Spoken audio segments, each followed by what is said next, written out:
Except the fear never really went away. LVZ, who put the Klan into Ku Klux Klan? This is super interesting, y'all. I'm watching this now. This is telling you the origin of the Ku Klux Klan and how the Ku Klux Klan is draped in Scottish roots.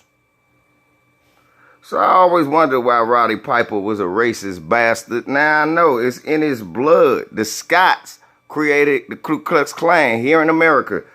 And I want y'all to learn something about one of their practices.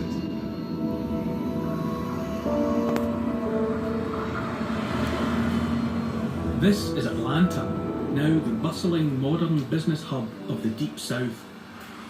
In the early 1900s, it was also the place where the Klan was reborn. We might never have heard from the Klan again, but for the efforts of one man, Thomas Dixon. He wrote this book. It published in 1905, and in it, he transformed the members of the Klan from villains into heroes.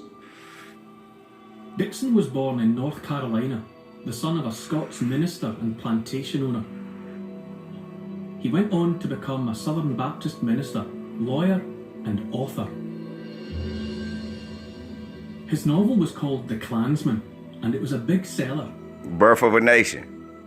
It was subtitled An Historical Romance of the Ku Klux Klan, and it imagined a future where the racial divide is reversed, and it is the white man that is in chains.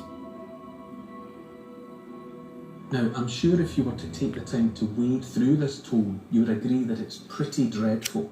Now, I offer you part of one chapter in which Dixon imagines a future for America in which the black man is in charge.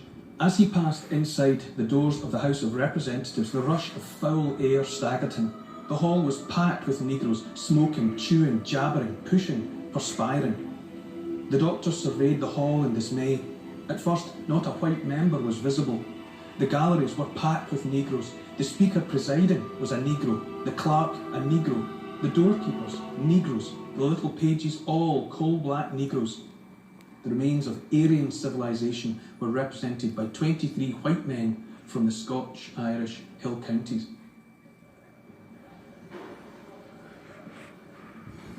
When the book was published, it caused a literary explosion, and when it transferred to the stage as a play, it provoked riots, not just in this city, but all across America. When the play premiered at the Grand Opera House here in Atlanta in October of 1905, the segregated audience went wild. Tom Rice has studied what happened. The reports stressed that the house lights were kept on, that the sale of soda bottles was prohibited because they were worried they were going to get hurled around the theatre. Absolutely, it tapped into this culture of fear, these anxieties about racial integration and race relations that were really prevalent in Atlanta and across the South at this moment. Dixon took his Scottish heritage and paraded it in his work. Inside the front cover of his novel, the dedication reads, "To the memory of a Scotch-Irish leader of the South, my uncle, Colonel Leroy McAfee, Grand Titan of the Invisible Empire, Ku Klux Klan." And it's not the only reference to a Scottish past. Clearly, the title of the Klansman does make a connection with the Scottish roots here. We can see it even in the title of the main family here, the Camerons. It was settled by the Scotch folk who came from the north of Ireland in the Great Migrations, which gave America 300,000 people of Covenanter martyr blood, the largest and most important addition to our population. So he's really thinking about the makeup of the American South and of this area, but in turn also of the Klan, of what would create the Ku Klux Klan here. High above his head in the darkness of the cave, he lifted the blazon emblem, the fiery cross of old Scotland's hill. I quench its ever stain with the sands of time.